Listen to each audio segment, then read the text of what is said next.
Every year in many places in the United States, American Indians gather to dress as their ancestors did, dance the dances, song. Thousands of tourists come to see these events. Costumes have left a deep imprint on American life. Not very long ago, this whole land was theirs, and every tribe had its own particular way of living, in which dances like these often played an important part.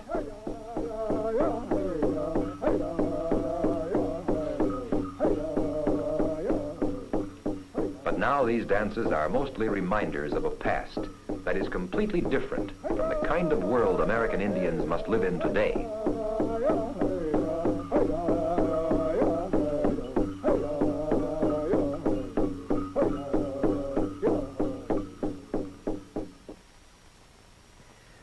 When the ceremonies end and the dances are over, something happens that few tourists. The Indians change back into everyday clothes and pack their costumes into their cars. Then, family by family, they begin the trip back home.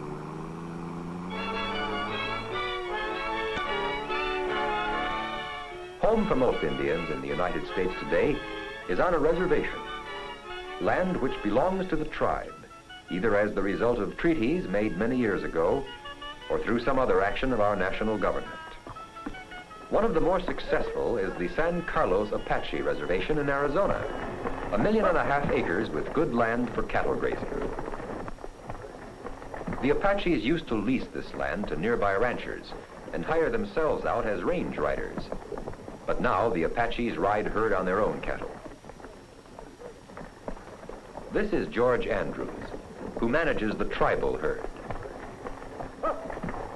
These cattle belong to the tribe as a whole. The income from this herd helps the Apaches finance improvements on their reservation.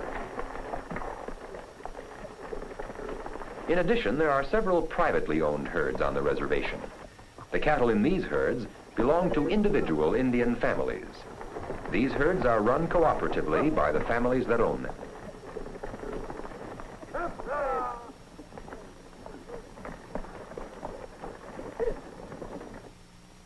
This is the house where George Andrews lives. It's a comfortable house, one of the best on the reservation. There's a gas stove, a refrigerator, and a deep freeze, and plenty of meat on the table. His wife's mother lives with them. She still dresses as she did in the old days. She doesn't care much for this kind of living, but it's the only kind of life the children have known. And that's the way George Andrews wants it. Already the children are learning to speak English. Perhaps it won't be as hard for them to get along as it was for him. Every few weeks, the whole family makes the 30-mile trip to the trading post, a general store that carries a little bit of everything. It's much like those on other reservations, except for one thing. This one is owned and operated by the tribe itself, and not privately owned, as most are. Andrews and others usually buy on credit and pay up when the cattle go to market.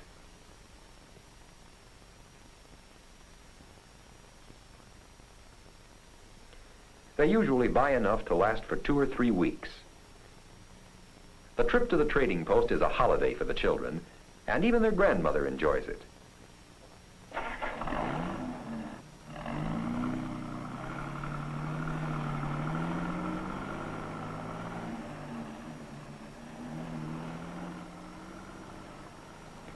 As in most reservations, the Apaches govern themselves. The trading post and other tribal affairs, like the herd, are operated by a tribal council, elected by vote of the entire tribe.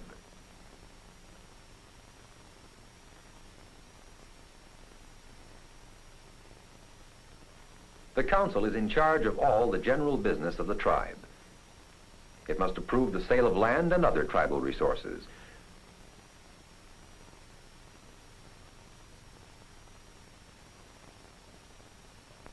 Prospectors and others who want to do business on the reservation must first get permission from the tribal council.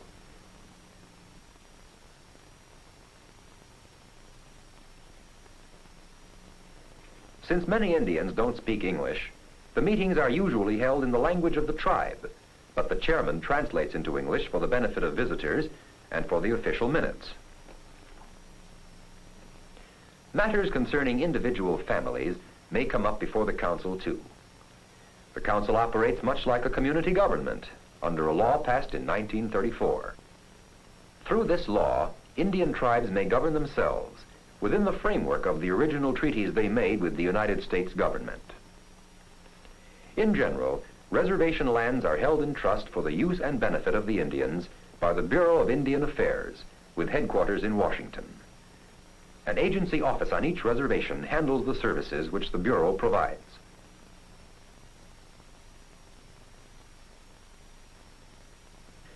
For example, the agency may offer help in business matters, farming problems, social security, and many other matters which are still all too strange to many of the older folk. Where the tribal councils do not handle such matters, the agency may supervise the sale of land or handle land leases, whether it is tribal land or land that is owned by an individual family.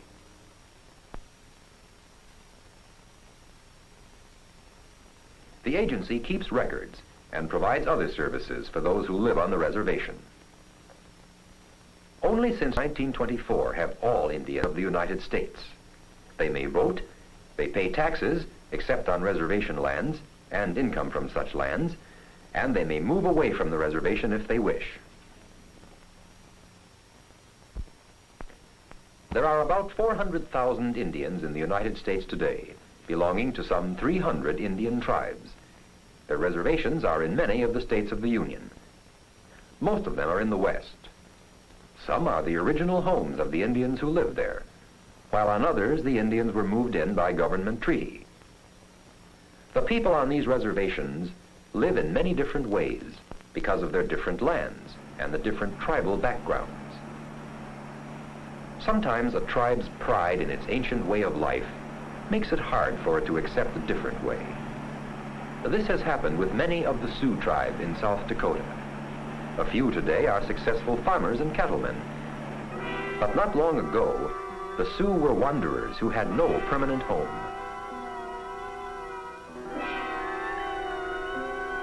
The men of the tribe were hunters and warriors. They lived by following the buffalo on the plains. To the Sioux, digging the soil was considered degrading to a man. So those Sioux who have become farmers and cattlemen today have had to give up these ancient beliefs of family and tribe. Although some have succeeded, there is much evidence on the Sioux reservation that many find it hard to adapt to this way of life. In New York State, on the other hand, the Seneca Reservation is mostly on good land, and the Senecas have a tradition of farming. They knew how to grow corn, squash, and beans long before the coming of the Pilgrims. So today, many of the Senecas have been able to make a success of farming. The Seminole Reservation in the Florida Everglades includes large areas of swampland. Some of the Seminole Indians there can make a living in the swamps by catching frogs, which they sell for frogs' legs.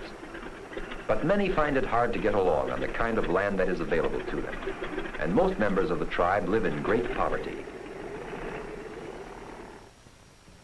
Many live along highways and sew colorful skirts which they sell to tourists.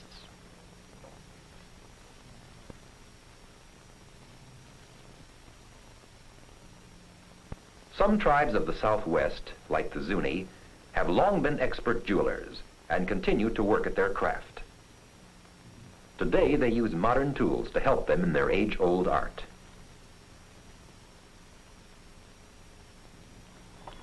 Another Southwest tribe is the Navajo, the largest tribe in the country.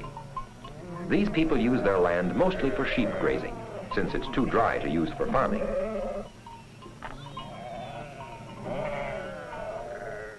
The Navajos have long been expert weavers, and some earn a living from wool rugs which they make on hand looms. They use wool thread which they have carded and spun by hand.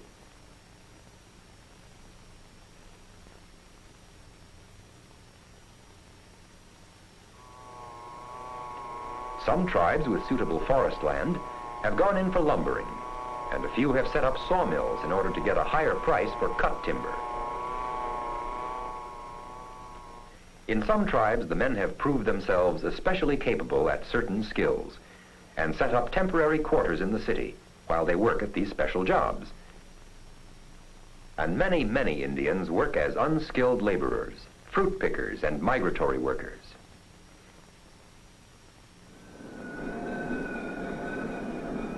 Today, a number of Indians are moving away from the reservations to try to settle in cities. Most of them go to New York, Chicago, Denver, and Los Angeles. The government sponsors this move and pays their way. For the first few weeks, they live in temporary quarters, as government workers help the newcomers learn the ways of the city and help them get settled.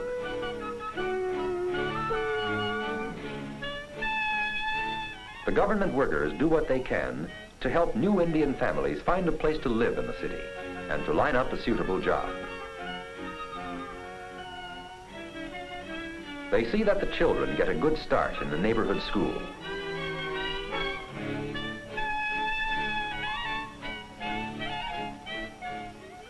Some Indians have learned trades in school and in the army that are useful to them in the city.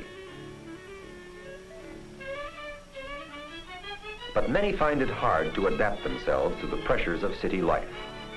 Some return to their friends and family on the reservation before they are able to form new friendships in the city. But for those who can successfully make this move, city life has many rewards.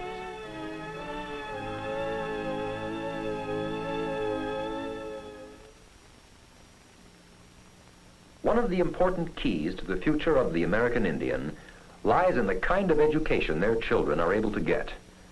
Today, there are about 120,000 Indian children in schools. 2/3 go to public schools, about 1/3 to federal schools, and a few to mission schools. On some reservations, the children live at the school because of the distance they would have to travel.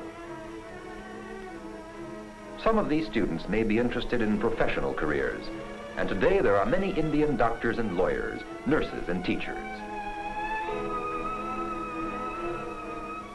Other Indian children may want to learn things they can use as soon as they get out of high school.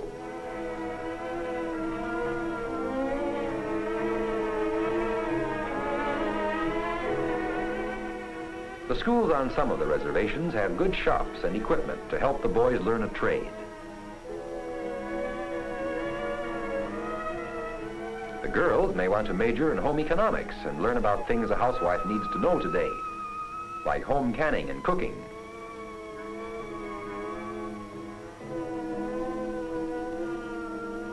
A few are interested in art and painting, and often they turn to themes that reflect their Indian background.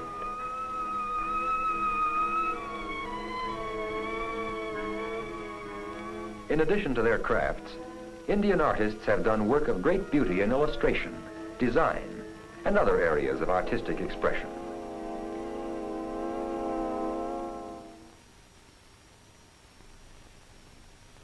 As we have seen, American Indians today are a people who are going through a process of tremendous change. The exact direction of this change is not yet entirely clear.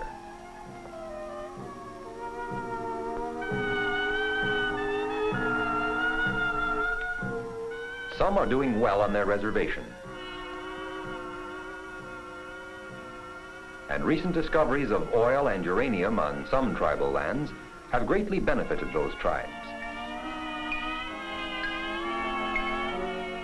A few are making a new life for themselves in the cities. Those who are successful demonstrate the value to the United States of the vast resources which lie in the skills and future potential of some 400,000 of its citizens.